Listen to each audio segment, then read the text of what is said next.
Suara tamparan itu menggema di lobi gedung resepsi. Pipiku panas. Kepalaku terlempar ke samping. Sesaat pandanganku memutih. Yang menamparku adalah suamiku sendiri. Reza, pria yang sudah 5 tahun tidur di sisiku. Tahu diri sedikit, desisnya. Siapa yang mengizinkanmu datang ke sini? Di belakangnya, ibu mertuaku berdiri dengan gaun ungu dan kalung berlian. Beliau menatapku seolah aku sampah yang tersesat masuk ke pesta. Malam ini acara lamaran Vania, kata Bu Sulastri dingin. Bukan tempat untuk perempuan kampung seperti kamu. Pergi. Adik iparku, Vania, hanya tersenyum. Senyum yang seakan berkata, rasakan. Tangannya memegang ponsel. Ia merekam wajahku yang bengkak, seperti sedang menonton hiburan. 5 tahun. 5 tahun aku menahan setiap hinaan dari keluarga ini. Dan inilah balasannya. Sebuah tamparan di depan 200 tamu. Saat itu juga, sesuatu di dalam diriku padam. Tenang sekali. Aku tidak menangis. Aku justru merasa lega. Aku merogoh saku mantelku. Mata Bu Sulastri mengikuti gerakanku. Apa itu? Tanyanya curiga. Aku tidak menjawab. Aku hanya tersenyum. Akan kutunjukkan pada kalian siapa sebenarnya perempuan yang selama ini kalian injak. Halo, sahabat. Selamat datang kembali di kanal ini. Tarik napas, siapkan teh hangat kalian. Karena malam ini, aku akan menceritakan bagaimana sebuah tamparan mengubah segalanya. Namaku Maya Anindya, usiaku 33 tahun. Aku tinggal di sebuah apartemen mewah di kawasan Kemang, Jakarta Selatan, lantai 20. Dengan jendela kaca yang memperlihatkan seluruh kota. Tetapi rumah mewah itu bukan tempat peristirahatanku. Itu adalah tempat kerjaku yang tanpa upah. Setiap pagi, jam 4:30, aku sudah berdiri di dapur, memakai celemek, memotong, menumis, menata. Bukan untuk diriku, untuk mereka, suamiku.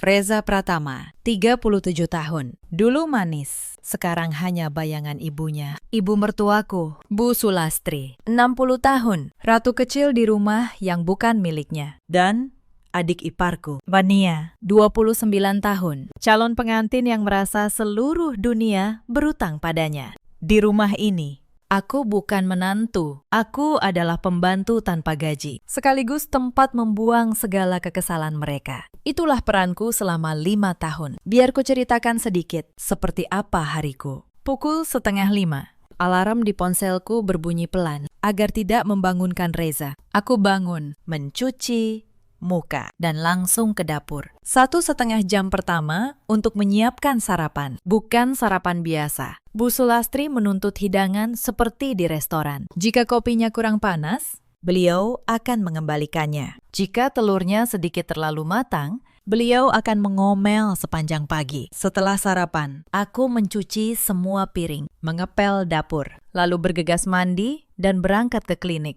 Di sana, dunia berbeda. Di sana, aku adalah seseorang, tetapi tidak ada yang tahu, dan aku menjaga rahasia itu rapat-rapat. Sepulang kerja, rutinitas terbalik. Menyiapkan makan malam, mencuci, membereskan rumah. Saat keluarga mertuaku sudah tidur, barulah aku punya waktu untuk diriku. Biasanya, hanya cukup untuk mandi dan tidur sebelum alarm berbunyi lagi. Akhir pekan tidak lebih ringan, justru lebih berat. Karena di akhir pekan, mereka semua di rumah dan tuntutannya berlipat ganda. Aku tidak pernah punya hari libur, tidak pernah punya waktu untuk diriku sendiri. 5 tahun tanpa jeda.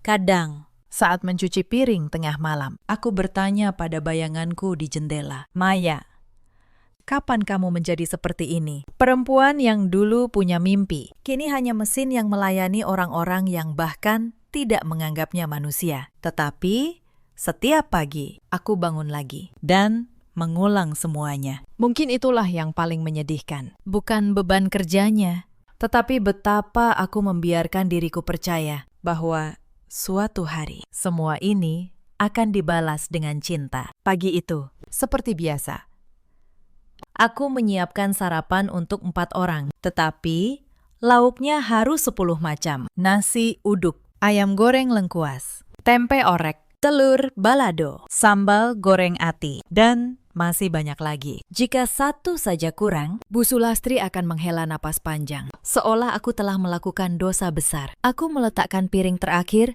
tepat saat terdengar suara langkah dari kamar. Bu Sulastri turun lebih dulu, mengenakan daster sutra. Rambut sudah ditata rapi. "Hari ini ada perlu apa kamu sampai berisik begitu di dapur?" tanyanya tanpa menatapku. "Tidak ada, Bu. Hanya menyiapkan sarapan," jawabku pelan. "Ya sudah, jangan lupa jam 9 ada tamu dari keluarga besan. Kamu jangan keluar dari kamar belakang." Aku tidak mau mereka melihat menantu yang penampilannya seperti pembantu. Aku hanya mengangguk. Sudah biasa, Reza turun menyusul. Ia melirikku sekilas, lalu duduk tanpa sepatah kata pun. Fania datang terakhir, sambil sibuk dengan ponselnya. "Bau gorengan ini bikin baju aku apet," derutu Fania. "Mbak Maya, lain kali masak jangan pagi-pagi." Mengganggu. Aku menelan kata-kataku. Aku mengumpulkan piring kotor dan berdiri di depan wastafel. Sambil mencuci, aku memandang keluar jendela. Jakarta dari lantai 20 begitu megah. Cahaya pagi memantul dari gedung-gedung kaca. Tetapi aku tahu satu hal yang tidak mereka tahu. Kemewahan ini sebenarnya bukan milik mereka. Sudah 5 tahun aku menikah ke keluarga ini. Kapan aku berubah menjadi seperti ini? Sambil membilas piring, ingatanku melayang ke 5 tahun yang lalu. Awal pernikahan. Keluarga Reza sangat berbeda. Saat itu, mereka tinggal di sebuah rumah petak sempit di pinggiran Bekasi. Bu Sulastri masih seorang ibu rumah tangga biasa yang mengumpulkan kupon diskon dari brosur supermarket. Ayah mertuaku, Pak Hendro, masih hidup waktu itu. Beliau seorang mandor bangunan. Aku ingat bagaimana beliau pulang dengan baju penuh debu semen, tetapi selalu tersenyum. Reza saat itu hanyalah pegawai biasa di sebuah perusahaan kontraktor kecil. Gajinya pas-pasan. Aku ingat bagaimana kami bertemu. Saat itu, aku sengaja menyembunyikan siapa diriku sebenarnya. Aku bekerja waktu itu sebagai staf magang di sebuah klinik kecantikan. Tidak ada yang tahu bahwa klinik itu sebenarnya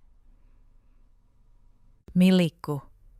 Aku ingin merasakan bekerja dari bawah, belajar dari karyawan biasa sebelum mengelola seluruh jaringannya. Ibuku yang memintaku begitu. "Maya," kata beliau dulu, "ibu sudah terlalu sering melihat orang mendekat hanya karena uang. Teman yang berkhianat, pria yang berpura-pura cinta, kerabat yang mengincar warisan. Ibu tidak ingin kamu mengalami itu. Sembunyikan dulu siapa kamu. Cari orang yang mencintaimu apa adanya." Maka kusembunyikan. Aku mengenakan baju sederhana, naik kendaraan umum, dan hidup seperti perempuan biasa. Reza mendekatiku saat itu. Ia tampak tulus.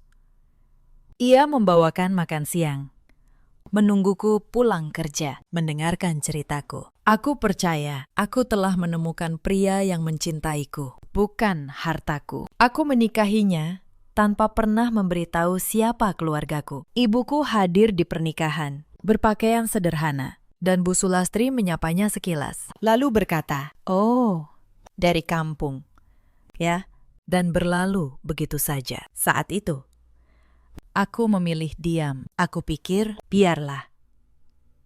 Yang penting, kami saling mencintai. Harta bisa menyusul nanti. Aku tidak tahu bahwa keputusan menyembunyikan identitas itu justru akan membuatku diinjak selama bertahun-tahun. Selama menikah, aku tetap bekerja diam-diam membangun usahaku sambil mengurus rumah tangga. Aku mengembangkan klinik pertama menjadi 3 cabang. Aku mendirikan perusahaan investasi kecil yang perlahan tumbuh. Semua atas namaku lewat notaris pribadiku, Pak Tigor, yang sudah kupercaya sejak lama. Reza tidak pernah tahu. Ia mengira aku hanya pegawai biasa di klinik. Setiap kali aku pulang larut karena rapat, ia mengira aku lembur membersihkan ruang perawatan. Aku membiarkannya berpikir begitu. Mungkin itu kesalahanku. Aku terlalu lama berpura-pura kecil, sampai mereka benar-benar menganggapku tidak ada apa-apanya. Reza saat itu hanyalah pria biasa. Tetapi setidaknya di awal,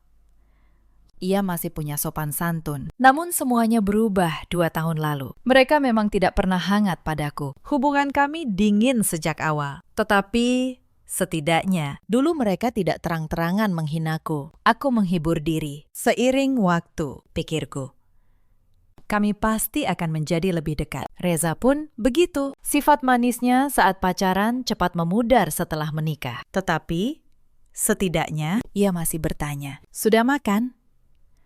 Jika aku pulang larut. Sesekali kami masih menonton film bersama di akhir pekan. Namun semuanya berubah 2 tahun lalu. Saat itu, Reza tiba-tiba mendapat modal besar. Sebuah suntikan dana untuk memulai usaha properti. Aku dapat investor, katanya malam itu dengan mata berbinar. 20 miliar. Maya, 20 miliar untuk proyek perumahan. Aku hanya tersenyum tipis. Aku tahu dari mana uang itu berasal. Tetapi aku diam. Reza tidak pernah penasaran. Ia hanya percaya bahwa investor anonim itu melihat bakatnya. Setelah uang itu masuk, keluarga Reza berubah total. Bukannya mengembangkan usaha dengan hati-hati, mereka justru mulai menghamburkan uang untuk kemewahan pribadi. Hal pertama yang mereka lakukan adalah pindah rumah. Dari rumah petat di Bekasi ke apartemen mewah di Kemang. Bu Sulastri menjadi pelanggan tetap butik kelas atas. Lemarinya penuh tas bermerek, jari-jarinya berkilauan oleh cincin. Reza mengganti mobilnya dengan sedan Eropa. Fania mulai rutin ke klinik kecantikan, seolah itu rumah keduanya. Hal yang lucu, Fania tidak pernah tahu bahwa klinik tempat ia menghabiskan uang setiap minggu sebenarnya adalah milikku. Makanan di meja makan pun berubah. Daging wagyu, lobster, kepiting, yang dulu hanya ada saat lebaran, kini menjadi menu harian. Tentu saja, yang memasaknya tetap aku. Bu Sulastri akan mengawasiku sambil berkata, "Bahan semahal ini, jangan sampai gagal. Sayang uangnya." Dan sikap mereka terhadapku berubah, semakin dingin, semakin meremehkan. Aku masih ingat satu kejadian. Beberapa bulan setelah mereka pindah ke Kemang. Hari itu, ulang tahun pernikahanku yang keempat. Aku berharap, hanya berharap kecil, Reza akan mengingatnya. Aku bangun lebih pagi, memasak makanan kesukaannya. Aku menata meja dengan rapi. Reza turun, melirik meja, lalu duduk. "Tumben, masak macam-macam," katanya datar. Ia bahkan tidak ingat tanggalnya. Bu Sulastri yang melihatnya berkata, "Wah, Maya rajin sekali hari ini. Bagus. Setelah ini, tolong cuci semua tirai ruang tamu, ya. Kotor." Aku menelan kecewa. Aku mengangguk. Hari itu kuhabiskan dengan mencuci tirai, bukan merayakan apapun. Malamnya, aku menemukan struk di saku celana Reza, sebuah restoran mewah untuk 2 orang. Tanggalnya hari itu juga. Aku tidak bertanya. Aku tahu jawabannya tidak akan menyenangkan. Mungkin klien, mungkin bukan. Yang jelas, di hari ulang tahun pernikahan kami, ia memilih makan malam dengan orang lain. Ada satu kejadian lain yang masih membekas. Suatu malam, aku demam tinggi, tubuhku menggigil, kepalaku terasa berat. Aku hampir tidak bisa bangkit dari tempat tidur. Tetapi pagi itu, Bu Sulastri menggedor pintu kamarku. "Maya, sarapan belum siap. Mau sampai kapan tidur? Ada tamu jam 10. Bu, saya demam," kataku lemah. "Mungkin hari ini boleh pesan catering saja. Demam sedikit saja sudah mengeluh," sahut beliau. "Dulu, waktu ibu jadi menantu, sakit pun tetap masak. Ayo bangun. Jangan manja." Aku bangkit dengan kepala berputar. Aku memasak sambil menahan mual. Reza melihatku pucat di dapur. Tetapi ia hanya berkata, "Jangan sampai masakannya jadi aneh karena kamu sakit, ya." Lalu pergi bekerja. Hari itu, aku sadar, di rumah ini, aku bukan manusia yang boleh sakit. Aku hanya mesin yang harus terus bekerja. Lalu ada Fania dengan caranya sendiri. Suatu sore, sahabat-sahabat Fania datang berkunjung. Aku menyajikan teh dan kue untuk mereka. Saat aku masuk, Fania berkata, lantang agar semua mendengar, "Oh, itu Mbak Maya. Dia memang sukarela bantu-bantu di rumah. Kasihan.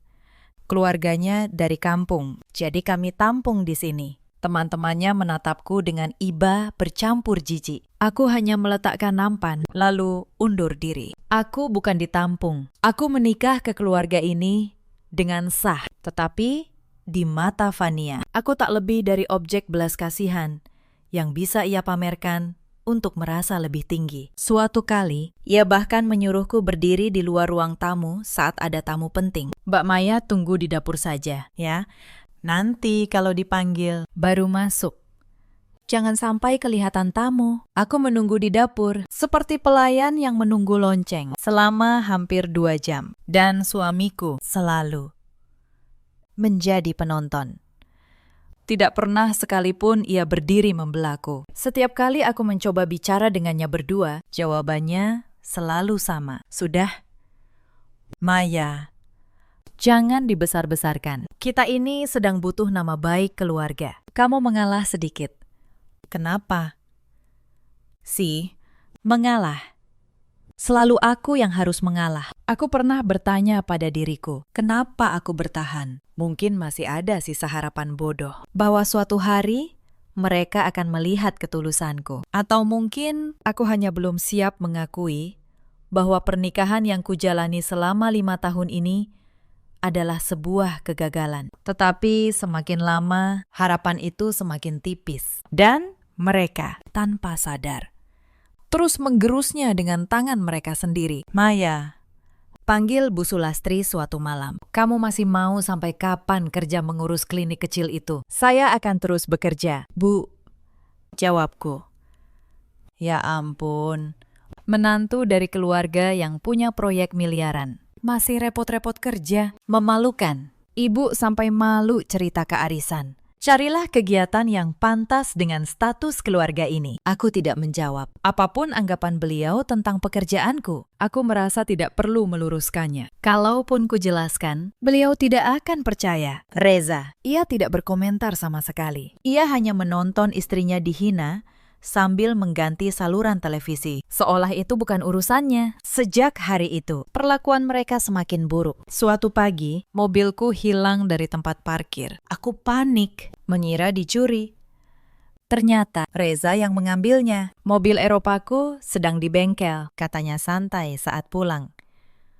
Aku pakai mobilmu dulu untuk jemput relasi. Masa aku jemput klien penting pakai mobil butut? Kamu kan kemana-mana bisa naik ojek online. Mobil itu kubeli dengan uangku sendiri. Tetapi di mata Reza, segala milikku otomatis menjadi miliknya. Sementara segala miliknya tetap miliknya sendiri. Aku tidak protes. Aku hanya naik ojek ke klinik pagi itu. Sambil berpikir betapa lucunya hidupku. Pemilik 3 klinik naik ojek karena mobilnya diambil suami untuk pamer pada klien.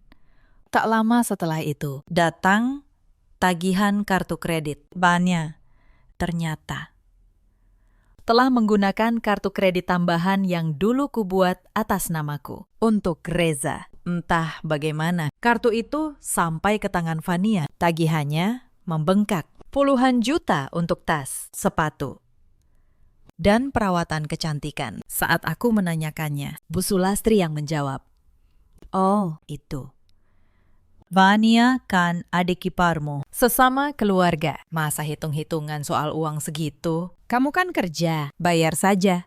Lagi pula, untuk apa kamu punya uang kalau bukan untuk keluarga? Aku membayar tagihan itu, bukan karena aku tidak bisa menolak, tetapi karena aku ingin melihat sampai di mana mereka akan memanfaatkanku jika aku terus diam." Jawabannya, ternyata tidak ada batasnya. Sejak saat itu, mereka semakin berani.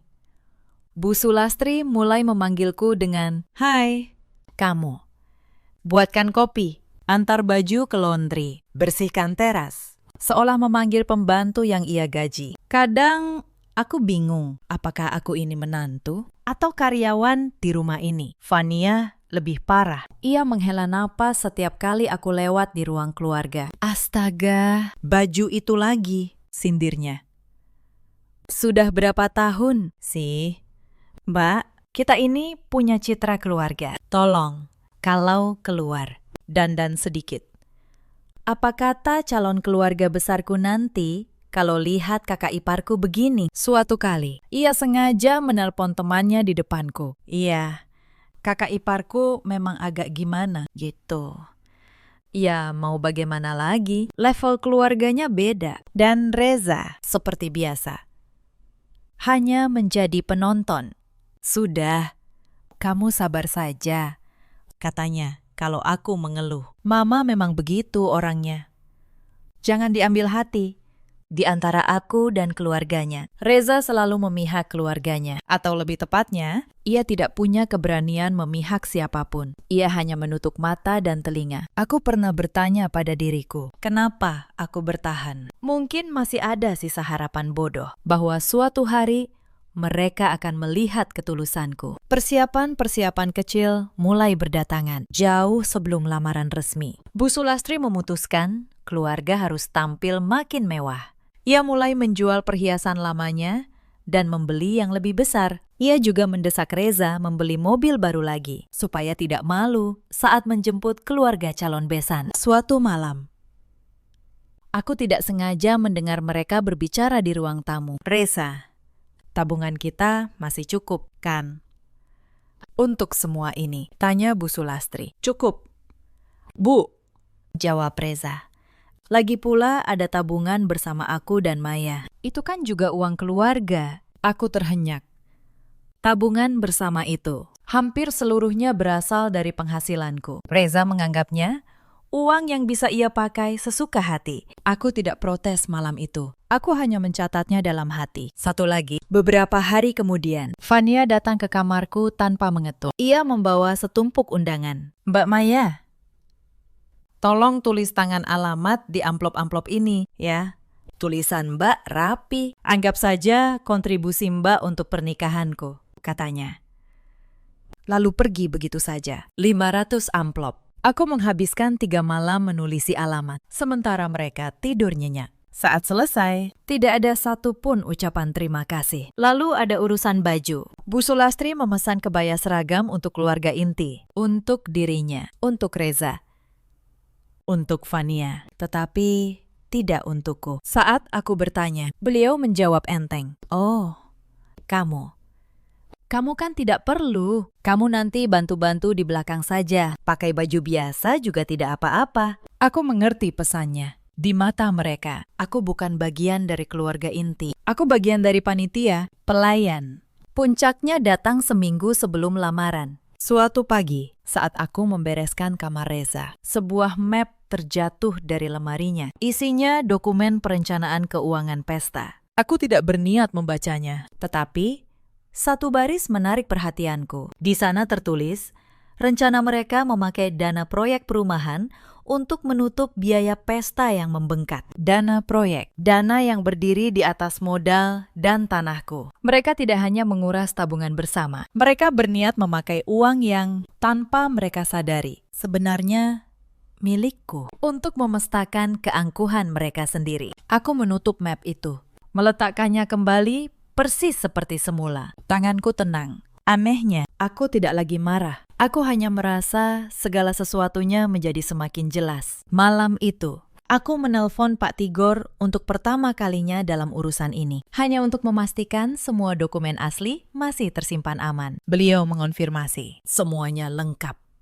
Sah, atas namaku. Aku belum tahu kapan akan kugunakan. Tetapi aku tahu waktunya semakin dekat. Lalu, 3 bulan lalu, harapan terakhir itu pun mati. Sejak hari itu, persiapan di rumah ini terasa berbeda. Dan hinaan demi hinaan datang seperti tidak ada habisnya. Ada satu hari yang sulit kulupakan. Hari arisan keluarga besar di rumah kami. Bu Sulastri mengundang seluruh kerabat dari pihaknya. Para sepupu, para bibi, para ipar jauh. Rumah penuh sesak. Dan tentu saja, aku yang memasak untuk 30 orang. Sejak subuh, aku berdiri di dapur. Sap, ayam, ikan, sayur, kue. Semua aku siapkan sendiri. Saat tamu mulai berdatangan, aku menyajikan satu persatu. Sementara Bu Sulastri duduk anggun di tengah, menerima pujian. Wah, masakannya enak sekali, Bu Sulastri, puji salah satu kerabat. Iya dong, jawab Bu Sulastri sambil tersenyum bangga. Saya memang turun tangan sendiri, capek. Tapi demi keluarga, tidak apa-apa. Aku berdiri di pinggir ruangan, masih memakai celemek. Mendengar beliau mengklaim seluruh kerja kerasku. Tidak satu pun yang tahu bahwa perempuan berceleman di pojok itulah yang memasak semuanya. Lalu seorang bibi menunjuk ke arahku. Itu siapa, Bu? Pembantu baru. Bu Sulastri melirikku sekilas. Oh, itu. Iya, semacam itu. Membantu-bantu di rumah. Semacam pembantu. Beliau bahkan tidak mengakuiku sebagai menantu di depan keluarganya sendiri. Aku kembali ke dapur.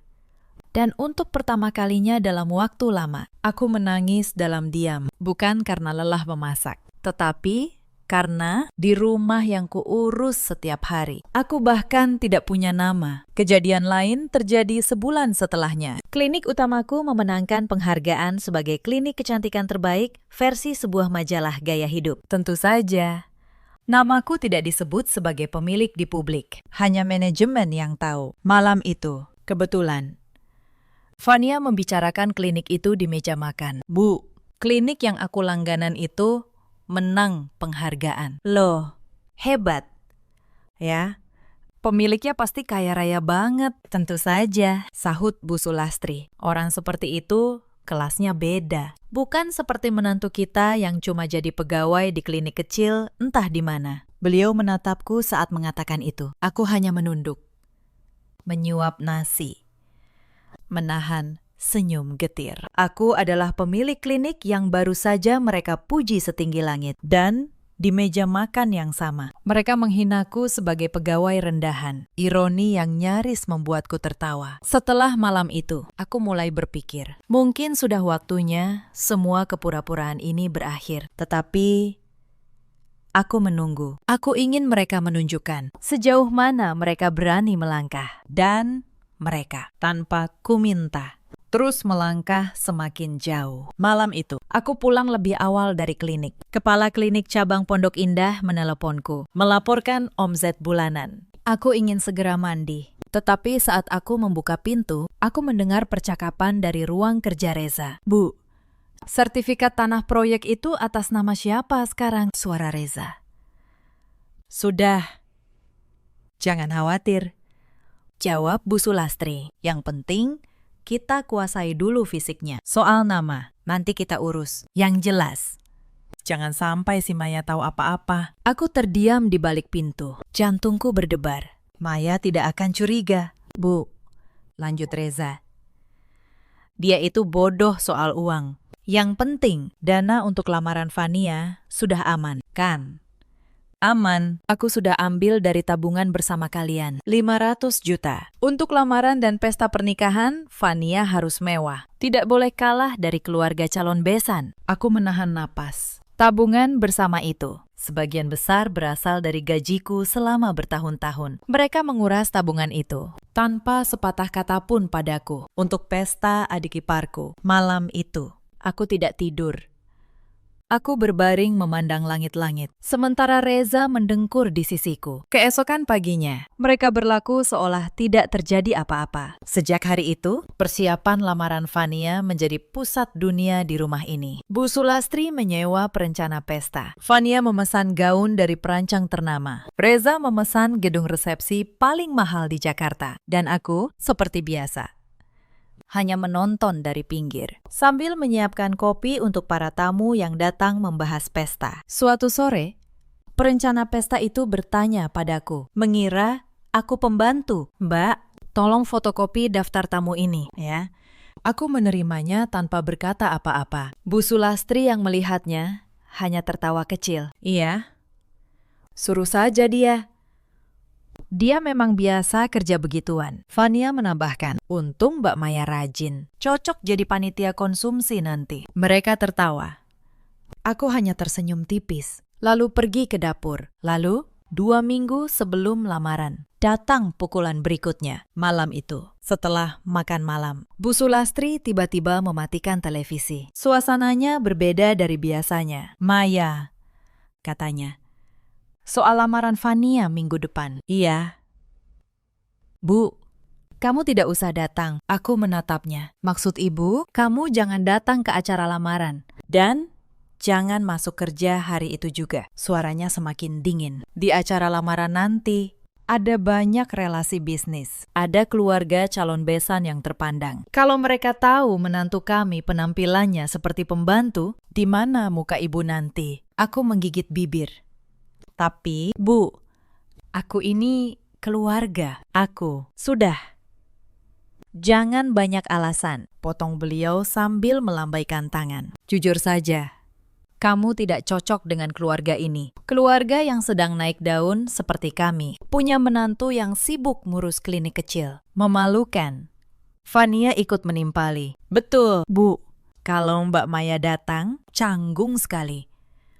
Teman-temanku datang. Calon suamiku juga. Aku mau taruh muka di mana? Ia melirikku dan tertawa sinis. Di rumah saja, ya, Mbak. Jangan datang merusak suasana. Bu Sulastri mengangguk puas. Benar kata Fania. Kamu di rumah saja. Lagi pula, kalau datang juga mau apa? Mau menyajikan makanan untuk tamu. Kalimat itu menusukku seperti paku. Setelah 5 tahun bangun setiap subuh, memasak, mencuci, melayani. Aku tetaplah orang yang tidak pantas bagi mereka. Aku menatap Reza. Reza, katakan sesuatu. Istrimu dihina seperti ini. Apa kamu akan diam saja? Reza menghindari tatapanku. Ia menggaruk lehernya dengan canggung, lalu meraih remote televisi. Iya, mungkin lebih baik kamu memang tidak datang, supaya Mama lebih nyaman. Kamu mengerti, kan? Aku sadar. Tidak ada lagi yang bisa kuharapkan dari pria ini. Dan satu lagi. Tambah Bu Sulastri, jangan coba-coba mengundang ibumu, orang tua dari kampung yang kerjanya bertani itu. Tahu apa soal acara mewah? Kalau datang, hanya akan membuat suasana canggung. Jangan rusak pesta kami. Aku menundukkan kepala. Baik, aku mengerti. Tidak ada lagi yang perlu kukatakan. Aku membawa piring kotor ke dapur. Tanganku gemetar saat meletakkannya di wastafel. Bu Sulastri tidak pernah benar-benar bertemu ibuku, hanya saat pernikahan kami. Beliau menyapa sekilas, lalu berkata, "Oh, dari kampung." Ya, dan berlalu. Aku teringat satu kejadian, sekitar setahun lalu. Ibuku, yang merindukanku, datang berkunjung ke Jakarta. Beliau membawa oleh-oleh dari kampung, hasil kebun, kue buatan tangan, hal-hal sederhana yang dibuat dengan cinta. Aku menyambutnya dengan gembira, tetapi Bu Sulastri, saat melihat ibuku duduk di ruang tamu, langsung berubah wajah. Maya, bisiknya tajam menarikku ke dapur. Kenapa tidak bilang dulu kalau ibumu mau datang? Untung tidak ada tamu. Bisa malu kita. Lihat penampilannya itu. Suruh dia cepat pulang. Ya, ibuku yang mendengar samar-samar dari ruang tamu, hanya tersenyum. Beliau pamit lebih cepat, padahal baru tiba 2 jam. Tidak apa-apa. Nak, bisiknya saat kuantar ke pintu. Ibu tidak ingin merepotkanmu. Aku mengantar ibuku ke bawah dengan dada sesak. Di lobi apartemen, beliau menggenggam tanganku. Maya, kata ibu pelan. Kamu bahagia di sini. Aku tersenyum. Memaksakan diri. Bahagia? Bu, ibuku menatapku lama. Beliau tahu aku berbohong. Tetapi beliau tidak memaksa. Beliau hanya berkata, kalau suatu hari kamu lelah, kamu selalu punya tempat untuk pulang. Ingat itu. Saat itu, aku menahan tangis sampai mobil ibuku hilang dari pandangan. Perempuan yang dihina Bu Sulastri sebagai orang kampung itu sebenarnya bisa membeli seluruh isi apartemen ini ribuan kali lipat. Tetapi ibuku tidak pernah merasa perlu membuktikan apapun karena harga diri sejati, kata beliau. tidak pernah datang dari harta. Aku baru benar-benar memahami kata-kata itu jauh kemudian. Sejak kejadian itu, setiap kali hari raya, rencana mengunjungi ibuku selalu dibatalkan dengan alasan sibuk. Dan jika ibuku ingin mampir, selalu ditolak dengan alasan rumah sedang ada acara. Beliau tidak tahu siapa ibuku sebenarnya. Dari ruang keluarga, terdengar suara gembira Bu Sulastri. Aku harus segera urus daftar tamu. Para relasi, ibu-ibu arisan, keluarga calon besan. Aku mengeringkan tangan di celemek. Aku menatap keluar jendela. 5 tahun. 5 tahun aku bersabar dan terus bersabar. Tetapi malam ini, satu kalimat dari mereka mematahkan segalanya. Karena memalukan. Diam saja di rumah. Aku melepas celemekku perlahan. Malam itu, Reza sudah mendengkur di sisiku. Setelah istrinya dipermalukan seperti itu, ia bisa tidur dengan nyenyak. Aku menatap wajahnya sejenak, lalu bangkit tanpa suara. Aku berjalan ke ruang kerja kecil yang selama ini kuanggap milikku sendiri. Aku menutup pintu dan menyalakan lampu meja. Dari laci terkunci. Aku mengeluarkan sebuah map coklat. Map yang tidak pernah disentuh siapapun di rumah ini. Di dalamnya ada beberapa lembar dokumen. Yang pertama, sertifikat hak milik atas sebidang tanah seluas 3 hektar di kawasan strategis. Tanah tempat Reza membangun proyek perumahannya. Nama di sertifikat itu bukan Reza, bukan Bu Sulastri. Nama di sana adalah Maya Anindya. Yang kedua, akta perjanjian penyertaan modal 20 miliar rupiah yang 2 tahun lalu Reza terima dari investor anonim. Investor itu bukan orang asing. Investor itu adalah aku. 2 tahun lalu, saat usaha Reza hampir bangkrut, aku diam-diam menyelamatkannya. Lewat sebuah perusahaan investasi yang kukelola atas namaku sendiri. Aku menyuntik modal 20 miliar. Sebagai jaminan, seluruh aset proyek dan tanahnya ku minta dibuat atas namaku, lewat notaris pribadiku. Pak Tigor. Reza menandatangani semua itu tanpa membaca. Ia hanya senang ada uang masuk. Ia bahkan tidak ingat lagi bahwa setiap rupiah yang ia hambur-hamburkan, setiap rupiah yang membeli tas Bu Sulastri dan klinik kecantikan Fania, berdiri di atas tanah dan modal milikku. Aku menutup map itu. Lalu aku mengeluarkan ponsel dan menelpon Pak Tigor. Pak Tigor, maaf menelpon malam-malam, kataku tenang. Saya butuh Bapak hadir di acara lamaran adik ipar saya minggu depan. Bawa semua dokumen aslinya. Baik. Bu Maya, jawab Pak Tigor. Akhirnya tiba juga waktunya. Iya, kataku. Sudah cukup. Selama 5 tahun, mereka mengira aku perempuan kampung yang miskin dan bodoh. Kenyataannya, justru sebaliknya. Namaku Maya Anindya, pemilik 3 klinik kecantikan ternama di Jakarta Selatan. Pendiri dan pemilik tunggal sebuah perusahaan investasi properti. Klinik tempat Fania bersolek setiap minggu, milikku. Tanah tempat Reza membangun mimpinya, milikku. Modal yang membuat keluarga ini berlagak kaya, dariku. Dan ibuku yang mereka hina sebagai petani tua dari kampung. Sebenarnya pemilik ratusan hektar perkebunan sawit di Sumatera. Beliau sengaja hidup sederhana dan memintaku menyembunyikan identitas agar aku menemukan suami yang mencintaiku apa adanya, bukan karena hartaku. Carilah pria yang tulus. Maya, kata ibu dulu, bukan yang mengincar uangmu. Melihat keadaanku sekarang, harapan beliau memang tidak terwujud. Tetapi tidak apa-apa, aku sudah belajar. Minggu berikutnya, malam lamaran pun tiba. Aku datang. Tentu saja aku datang, mengenakan setelan biru tua yang dijahit khusus. Lebih mahal dari semua gaun di lemari Bu Sulastri. Dan begitu aku melangkah masuk ke lobi, Reza menamparku di depan semua orang. Sekarang, kita kembali ke awal cerita. Pipiku masih panas. Reza berdiri di depanku. Napasnya tersengal. Bu Sulastri menatapku dengan angkuh. Fania merekam dengan ponselnya. Pergi sekarang juga, kata Bu Sulastri. Mulai hari ini, kamu bukan menantuku lagi. Aku menegakkan punggung. Aku menyeka sudut bibirku dengan punggung tangan. Lalu, aku tersenyum. Sebelum aku pergi, kataku tenang. Ada satu hal yang ingin kusampaikan di depan semua tamu di sini. Suaraku tidak keras, tetapi Entah mengapa, seluruh ruangan terdiam. Dari pintu masuk, seorang pria berjas rapi berjalan mendekat, membawa map tebal. Pak Tigor, Maya, apa-apaan ini? Desis Reza. Siapa orang itu? Dia notaris pribadiku, jawabku. Pak Tigor, tolong jelaskan pada keluarga ini, siapa pemilik sah tanah proyek perumahan di Serpong? Pak Tigor membuka map, mengangkat sebuah sertifikat. Berdasarkan sertifikat hak milik nomor yang tertera, tanah seluas 3 hektar, tempat berdirinya proyek perumahan PT milik Bapak Reza. Terdaftar atas nama Ibu Maya Anindya. Sah dan tidak terbantahkan. Suasana ruangan berubah. Bisik-bisik mulai terdengar. Wajah Reza memucat. Itu tidak mungkin.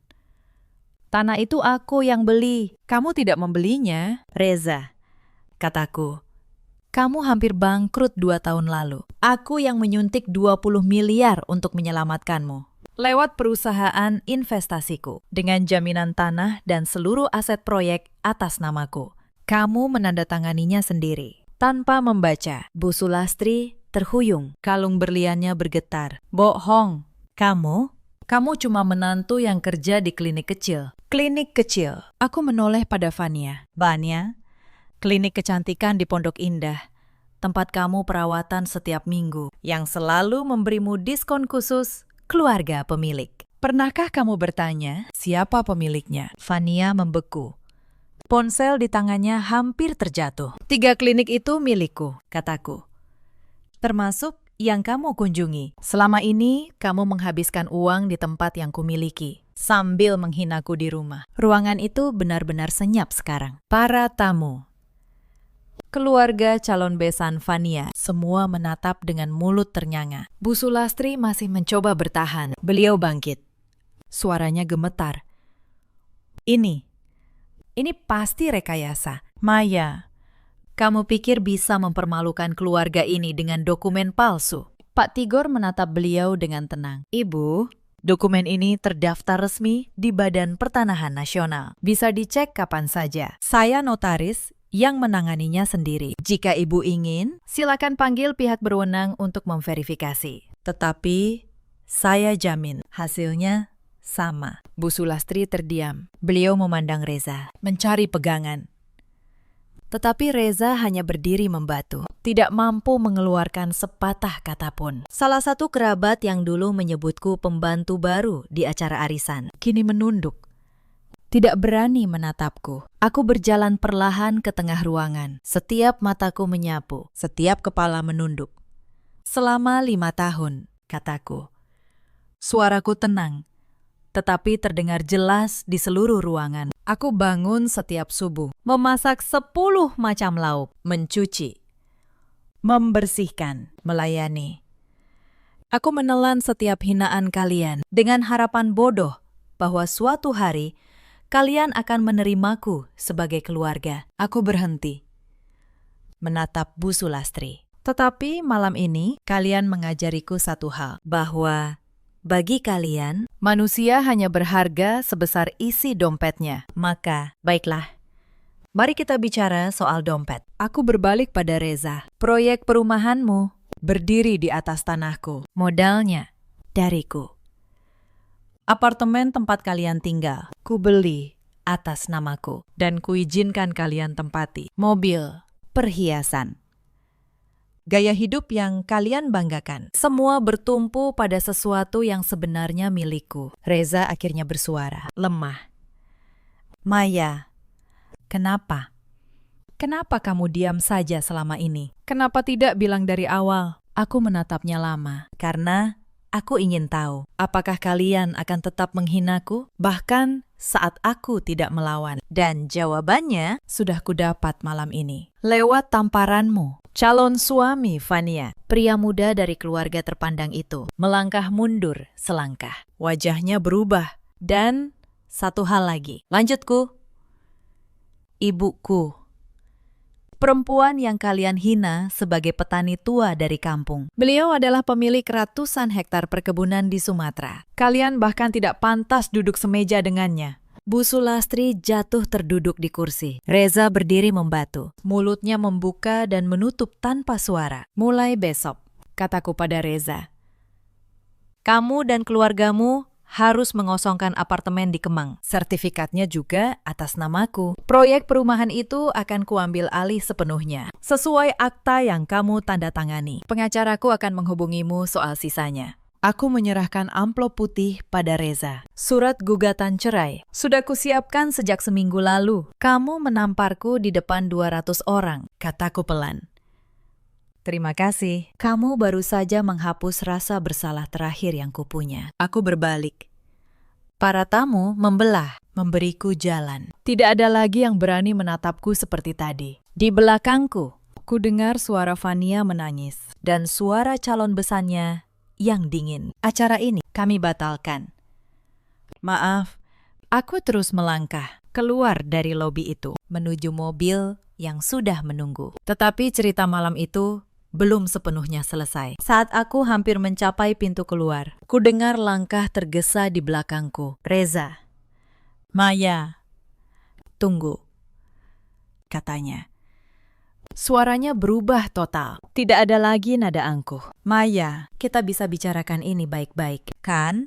Aku hilaf. Tadi aku hanya terbawa suasana. Aku berhenti. Aku menoleh perlahan. Hilaf. Ulangku pelan. Kamu menamparku di depan 200 orang. Dan kamu menyebutnya hilaf. Maya, kita sudah 5 tahun bersama, katanya. Kini mencoba meraih tanganku. Aku suamimu. Apapun yang kamu punya, itu juga milik kita berdua, kan?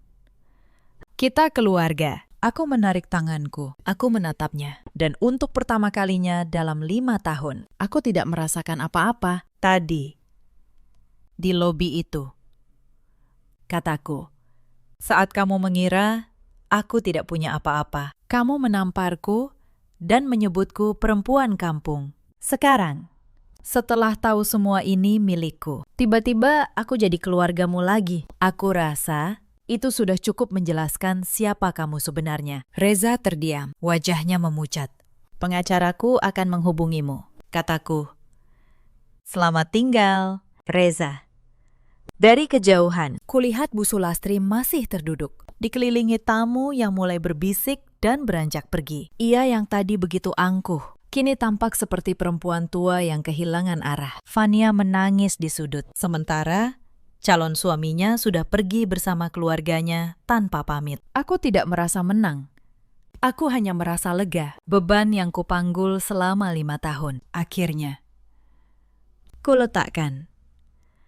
Keesokan paginya, aku kembali ke apartemen Kemang untuk terakhir kalinya. Bukan untuk tinggal, tetapi untuk mengambil barang-barangku. Bu Wati, pembantu paruh waktu yang dulu sesekali membantuku, menyambutku dengan mata berkaca-kaca. Bu Maya, saya selalu tahu ibu orang baik. Saya turut sedih melihat perlakuan mereka selama ini. Aku tersenyum, menggenggam tangannya. Terima kasih, Bu Wati.